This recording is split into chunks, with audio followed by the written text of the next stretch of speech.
A hungry black woman tried to leave discreetly, but a single father saw his daughter looking at his plate.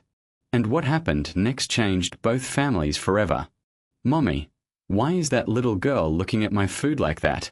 The innocent question from Sophia, just 6 years old, cut through the silence in the elegant Golden Spoon restaurant like a sharp blade.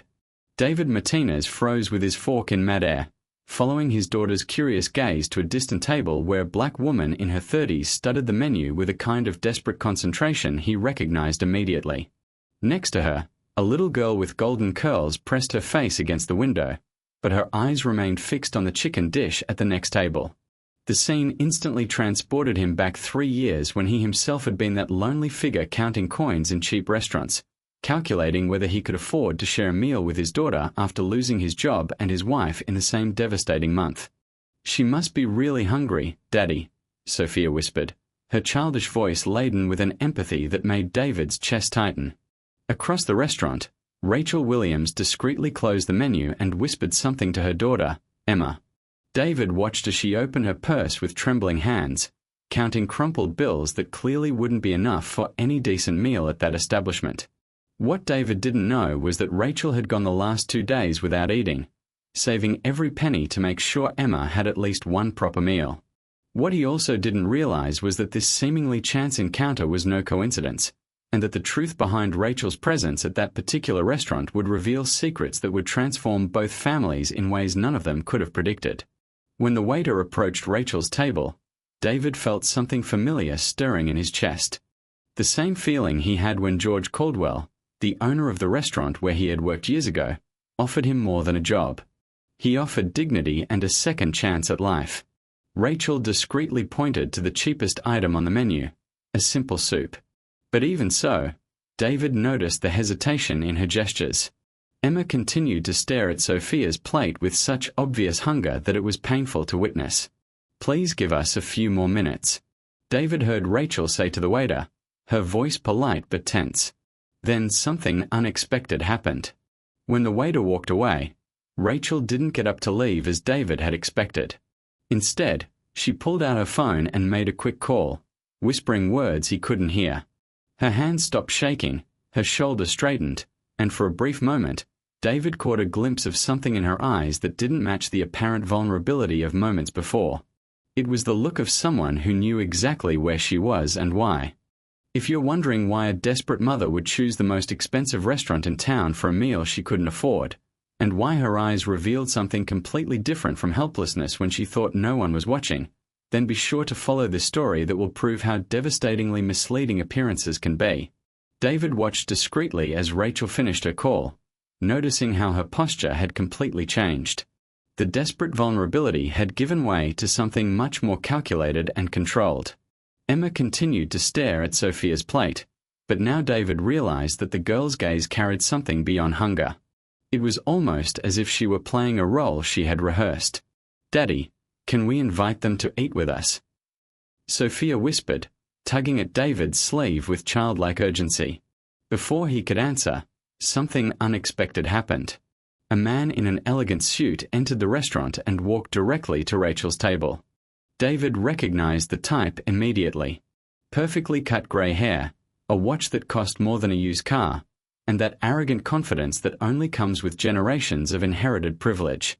"Sorry I'm late, honey," the man said, kissing Rachel's cheek familiarly. Traffic was impossible. David froze. The same man Rachel had embraced was now sitting at the table, studying the menu as if money had never been a concern. Emma smiled brightly at him, calling him Uncle Richard with a genuine affection of a child. "Richard, thank you for coming," Rachel replied. But her voice carried a tension David couldn't quite place. "Emma was looking forward to seeing you." Richard Patterson was more than just a rich man visiting acquaintances.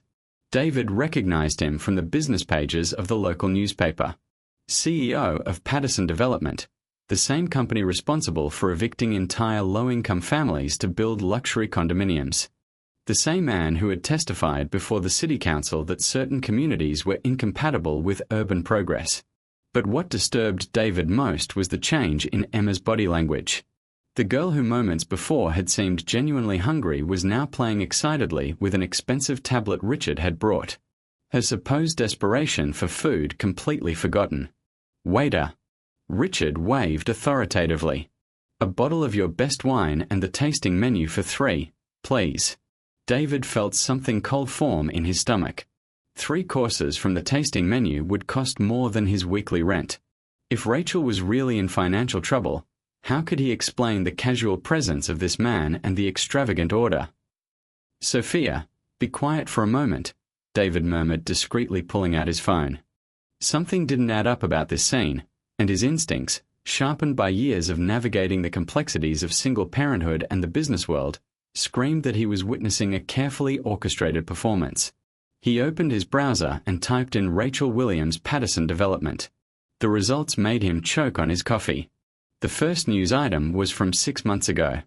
Civil rights activist Rachel Williams sues Patterson Development for housing discrimination. The photo showed the same Rachel sitting a few feet away from him, but wearing a professional blazer and surrounded by lawyers in front of the federal courthouse. David continued reading, his disbelief growing with each paragraph. Rachel was not a desperate mother struggling to feed her daughter. She was a housing rights attorney who had moved to the city 3 months earlier specifically to investigate Richard's company's discriminatory practices. What's more, the coincidence of being at that particular restaurant was no coincidence at all. The Golden Spoon was owned by one of Richard's major investors. And according to the article, Rachel had documented at least 6 meetings between Richard and local officials at that very establishment, allegedly to coordinate evictions that disproportionately affected Black and Latino families. David looked up from his phone and glanced at the table again. Rachel was now discreetly recording her conversation with Richard, using an app on her phone strategically positioned behind the menu. Emma, who apparently wasn't hungry at all, played innocently while her attentive ears picked up every word of the discussion about cleaning up certain problem areas of the city. What really disturbed David was realizing that he himself had been deceived. The performance had been so convincing that he had genuinely believed he was witnessing a mother in despair. But if Rachel was investigating Richard, and if she had chosen that specific table to be close to him and Sophia, that meant David wasn't just a casual witness. He had been selected. Sophia tugged at his sleeve again. "Daddy, why are you making that weird face?" David forced a smile, but his mind was racing.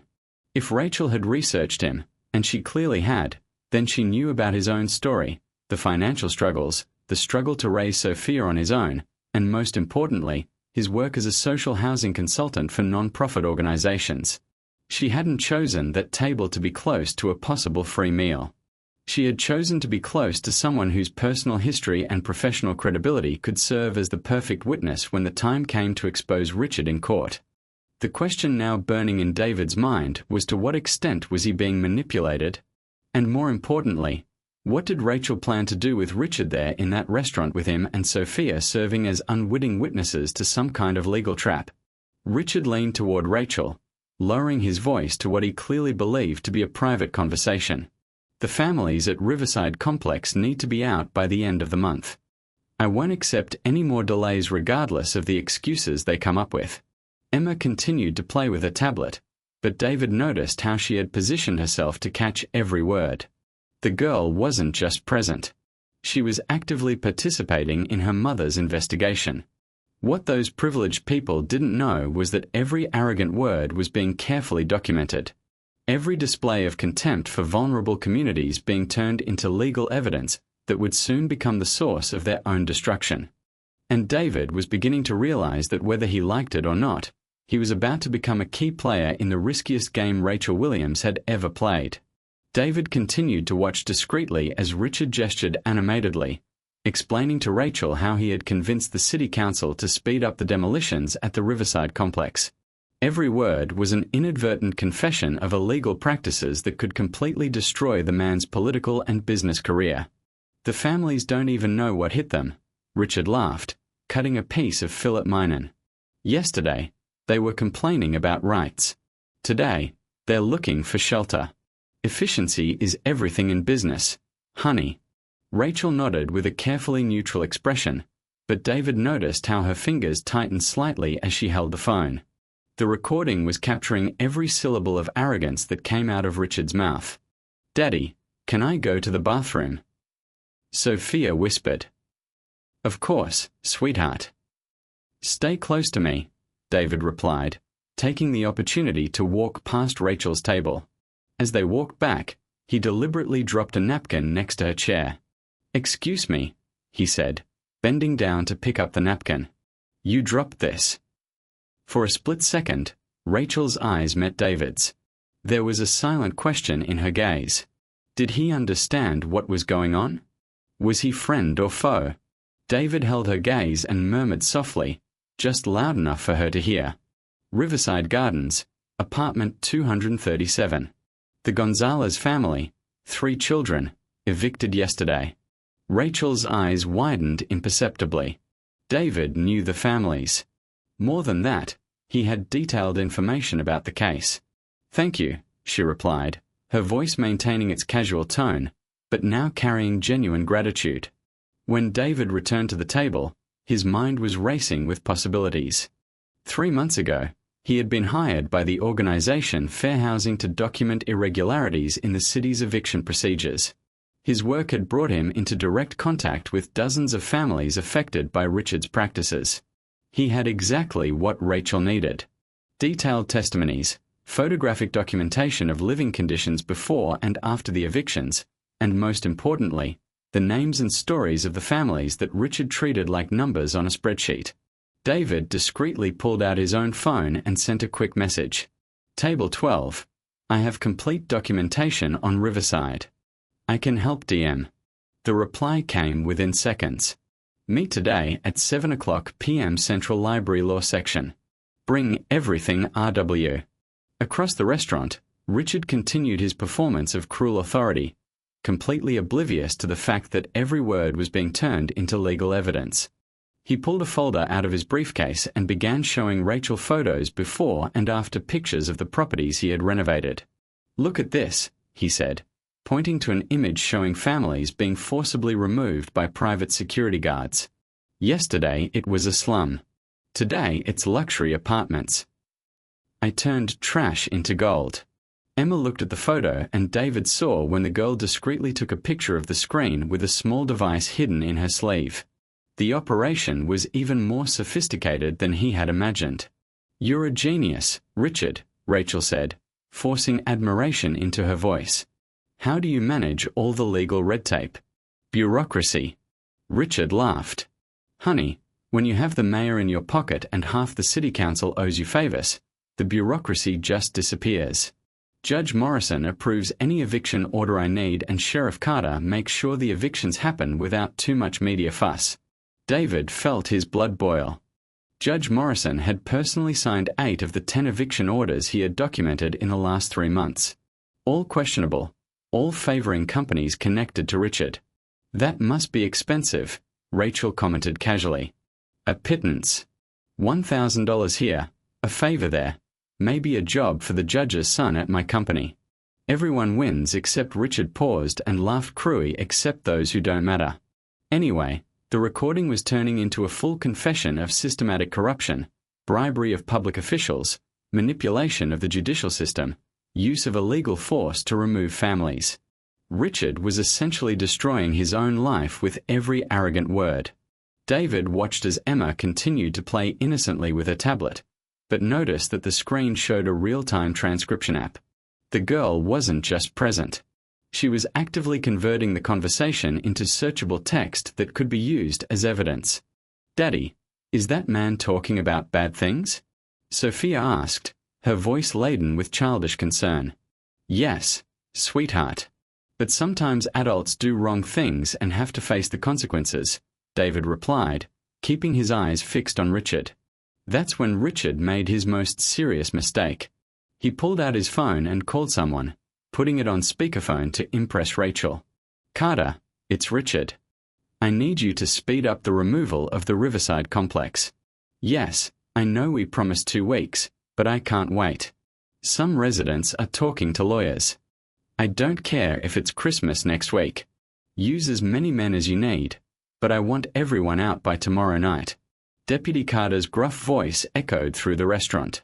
It'll cost extra overtime for the whole team, plus a few bonuses to make sure they don't see anything irregular. How much? 10,000. Done. I'll deposit it tonight. Just make sure there are no witnesses left to tell stories. David felt as if he had been struck by lightning. That conversation was not only evidence of corruption. It was evidence of active conspiracy to commit new crimes. Richard had just ordered the illegal and violent removal of families in the presence of 2 children and several witnesses. Rachel kept her expression neutral, but David noticed that her hands were shaking slightly.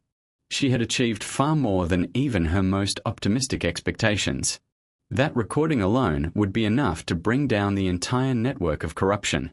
"You're impressive, Richard," Rachel said, her voice controlled. "How many families do you estimate you've already relocated in the last 2 years?" "At least 300 families, maybe more. I don't keep an exact count. They're numbers, not people." Richard took a generous sip of wine. The trick is to act fast before they get organized. Poor families don't have the resources to fight in court, especially when the courts are already on our side. David realized he had to act. This conversation revealed crimes that were happening right now and families were in immediate danger. He discreetly photographed Emma's screen, capturing the real-time transcript, and sent an urgent message to his contact at the organization Fair Housing. "Urgent. I have a recording of Richard Patterson confessing to bribery and ordering illegal removals for tomorrow. Riverside is in danger. I need a lawyer now, David." The response came immediately. "Good Lord. Connecting you with our legal team. Dr. Amanda Torres is on her way." Richard, completely drunk with power and wine, continued to reveal sordid details of his operation. He showed photos on his phone of families being forcibly removed, laughed at crying children being separated from their toys, and described with sadistic pleasure how he broke the resistance of communities through intimidation and violence. "The secret," he said, leaning closer to Rachel, "is to make the first eviction spectacular. Violent enough that the other families leave voluntarily out of fear. Saves time and money." David felt nauseous, not just from the casual cruelty of Richard's words, but from the realization that he had documented at least 12 cases where exactly this tactic had been used. Terrified families who preferred to abandon their homes rather than face the violence they had seen inflicted on their neighbors. Emma, still pretending to play, had captured every word. Her transcript now contained enough evidence for federal criminal prosecutions for civil rights violations, corruption of public officials, and possibly crimes against humanity. Richard ended the call and leaned back in his chair, completely satisfied with himself. "Tomorrow night, Riverside will be just a memory, and next week, we'll start building the most exclusive luxury condominium in town." It was at that moment that David saw DR from Amanda Torres enter the restaurant. A black woman in her 40s, wearing an elegant blazer and carrying a briefcase that David recognized immediately. She was one of the most respected civil rights attorneys in the state. She walked straight to David's table, greeting him discreetly. "Mr. Martinez, I got your message. Is this real?" David nodded subtly toward Rachel's table. "She has it all on tape. Confessions of bribery, ordering violence, active conspiracy. He just ordered illegal removals for tomorrow." Amanda took a deep breath, assessing the situation. "I need to talk to her immediately. This can stop everything if we act tonight. She'll be at the library at 7 p.m. Table 12, has the evidence that will bring down the entire network." What Richard Patterson didn't know was that his arrogance had just provided enough ammunition to destroy not only his career, but the entire machine of corruption he had built on the suffering of hundreds of families. And while he toasted his own success, the net was closing in with a precision that would turn his last meal as a free man into a banquet of his own destruction. At 6:45 p.m., 15 minutes before the scheduled meeting at the library, Richard's phone rang. It was a call that would change his life forever, but he answered it with his usual arrogance. "Patterson here." The voice on the other end was formal, official. "Mr. Patterson, this is Federal Agent James Mitchell of the FBI. We need to talk urgently about your activities related to the Riverside complex." Richard almost choked on his wine. For the first time that evening, his mask of confidence slipped. "I'm sorry. There must be some mistake. I don't know what you're talking about, sir. We have detailed recordings of your conversations tonight at the Golden Spoon restaurant, including your coordination of illegal activities with Deputy Carter for tomorrow. We strongly suggest you remain where you are. We are on our way." The call ended. Richard stared at the phone as if it had turned into a poisonous snake. His hands began to shake uncontrollably. "Is something wrong, honey?" Rachel asked, her voice still maintaining the facade of casual interest. It was at that moment that Richard really looked at Rachel for the first time that night. Really looked. And he saw something that made him feel as if the ground had disappeared beneath his feet. In her eyes, there was no admiration, gratitude, or awe. There was the cold satisfaction of a predator who had just captured its prey after a meticulously planned hunt. "You," he whispered, the terrifying realization beginning to take shape. "Who are you?" Rachel smiled, not the nervous, grateful smile she had displayed throughout the evening, but a smile as sharp as a blade. "My name is Rachel Williams, civil rights attorney, and you, Richard Patterson, have just confessed to enough crimes to spend the rest of your pathetic life in prison." The color drained completely from Richard's face. That's impossible. "You're just a what, Richard? A desperate black mother, someone you could impress with your wealth and power." Rachel pulled a small recording device from her purse and placed it on the table. The red light flashed, indicating that it had been recording throughout the conversation. 3 hours of detailed confessions about bribery, corruption, organized violence against innocent families. It's all here. Your own voice admitting to every heinous crime. Emma, who had spent the entire evening pretending to be an innocent child playing with a tablet, looked up and smiled at Richard. "Hi, Mr. Patterson. My mother taught me that lying is wrong. Why do you lie so much?" The innocent question from a child hit Richard like a punch in the stomach. He had spent hours confessing his worst crimes in front of a minor, being recorded in high definition.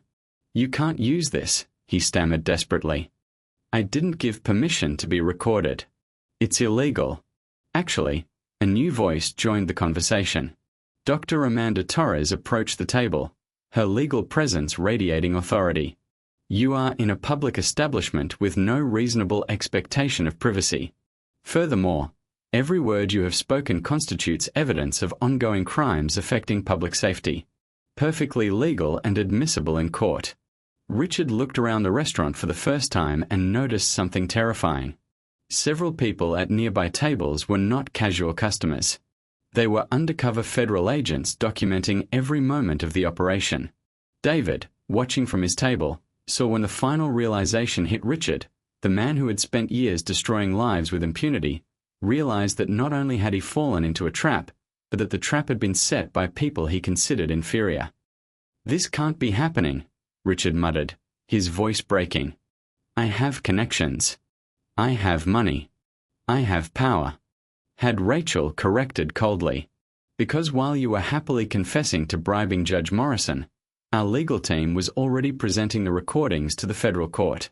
Morrison was arrested 20 minutes ago. Sheriff Carter was detained while trying to access his offshore bank account. We discovered all the deposits." Richard's briefcase fell to the floor, scattering incriminating documents everywhere. Photos of the families he had evicted, fake contracts, financial records of bribes. All of it had now become additional evidence. "Mayor Harrison just resigned," Amanda added, checking messages on her phone. Apparently, when he learned we had recordings of him coordinating illegal evictions, he decided to try to save some dignity. It didn't work. He's also being indicted. Emma tugged at her mother's sleeve. "Mommy, does that mean the Riverside families won't get hurt no more?" "That's right, sweetie. And what's more, they'll receive fair compensation for the damage they suffered." Richard looked at Emma, the little girl he had completely ignored all evening, who had played innocently while he destroyed his own life word by word. You used a child to trick me." "No, Richard," Rachel replied with steely harshness. "You tricked yourself. Your arrogance, your racism, your contempt for people you consider inferior, all of that blinded you to reality. Emma didn't trick you. She was just a child being a child while you chose to confess to heinous crimes in front of her. At that moment, FBI agents entered the restaurant. Richard tried to stand up, but his legs failed him. All the arrogance, all the power he had displayed for decades evaporated in a matter of minutes. Richard Patterson, you are under arrest for corruption of public officials, civil rights violations, conspiracy to commit violence, money laundering, and approximately a dozen other federal crimes, announced Agent Mitchell, approaching with handcuffs. My lawyers will destroy you, Richard growled, trying to regain some dignity as the handcuffs were put on. Your lawyers have already resigned, Amanda informed him. Apparently, when they learned you had confessed everything on tape, they decided they didn't want to be associated with the case. Something about preserving professional integrity. As Richard was led out of the restaurant, he looked back at Rachel one last time. Why me? Why go to such lengths to bring me down? Rachel stood tall, her dignity and strength finally free to manifest fully because you destroyed 300 families, Richard. 300 families who had a right to dignity, to a home, to safety, and because someone needs to show that no matter how much money you have, no matter how many political connections you have, justice still exists for those brave enough to fight for it.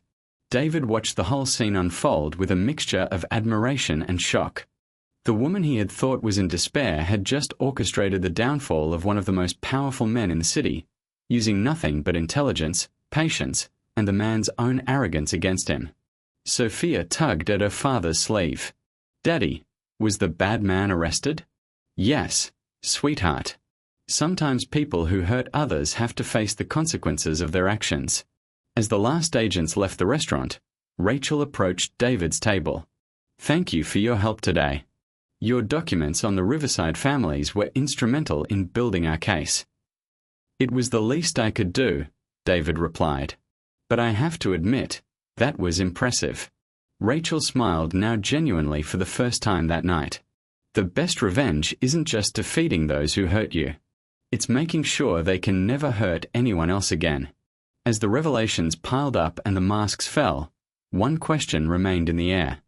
How had a single mother managed to bring down an entire empire of corruption? The answer would reveal that some plans for justice are years in the making and that underestimating the right people can be the biggest mistake anyone can make. 6 months later, Richard was serving time in federal prison. His company had gone bankrupt, his properties confiscated, his reputation destroyed forever. The man who once controlled destinies now begged for basic privileges. Rachel opened her own law firm, specializing in housing rights. The 300 evicted families received millions in compensation. David became her partner, expanding the work to the entire state. Emma and Sophia, now best friends, grew up seeing that justice is not revenge. It is intelligence applied against arrogance. The best revenge, Rachel said in an interview, is not to destroy those who hurt you. It is to build something so great that it renders the harm they tried to do irrelevant. Richard tried to humiliate those he considered inferior, but ended up proving that underestimating people because of the color of their skin is the most costly mistake anyone can make. If this story inspired you, subscribe to the channel for more stories that prove that true strength comes from intelligence, not social status.